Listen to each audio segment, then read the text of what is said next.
Saturday morning பசங்களுக்கு உளுந்து கஞ்சி தான் செஞ்சு கொடுத்துருந்தேன். செஞ்சு ரொம்ப நாள் ஆயிடுச்சு. கேழ்வரகு அண்ட் சத்து மாவு கஞ்சி ரெகுலராக பண்ணி கொடுத்துருவேன். இந்த உளுந்து கஞ்சி மட்டும் அவ்வளோ ஈஸியாக பண்ண மாட்டேங்கிறேன், ஏன்னு தெரியல. பட் இனி ரெகுலராக இன்க்ளூட் பண்ணணும். இன்றைக்கி பிரேக்ஃபாஸ்ட் ரொம்ப சிம்பிளாக முடிச்சாச்சு. பசங்களுக்கு காலையில் 9:30க்கு அவங்க ஃப்ரெண்டு வீட்டுக்கு போகணும். ப்ளே டேட் பிளான் பண்ணியிருக்கு. ஸோ அவங்கள ட்ராப் பண்ணிட்டு வந்து தான் நாங்கள் 2 பேரும் கொஞ்சம் க்ளீனிங் பண்ணலான்னு பிளான் பண்ணியிருந்தோம்.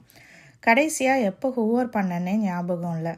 வீக் டேஸில் சுத்தமாக டைம் கிடைக்க மாட்டேங்குது. ஸோ இன்றைக்கி வீடு ஃபுல்லாக ஹூவர் போட்டு கிச்சன் மட்டும் கொஞ்சம் டீப் க்ளீனிங் பண்ணுறோம். கிச்சன் கேபினட் டோர்ஸ் 1-2 கலண்டு இருந்தது. இன்னும் 2 ஸ்க்ரூலாம் லூஸாக இருந்தது. எல்லாம் இன்றைக்கி சரி பண்ணி இருந்த சின்ன சின்ன வேலையெல்லாம் பண்ணி முடிச்சிட்டோம். பசங்க வீட்டில் இல்லைன்னா எந்த டிஸ்ட்ராக்ஷனும் இல்லாமல் சீக்கிரமாக வேலை முடிஞ்சுது. பசங்களை போய் பிக்கப் பண்ணுறதுக்குள்ளே க்ளீனிங் வேலையெல்லாம் முடிச்சு அவங்க வந்த உடனே சாப்பிட்றதுக்கு அப்படியே லஞ்சும் ரெடி பண்ணிட்டேன். தேங்க்யூ ஃபார் வாட்சிங். இன்னொரு வீடியோவில் பார்க்கலாம்.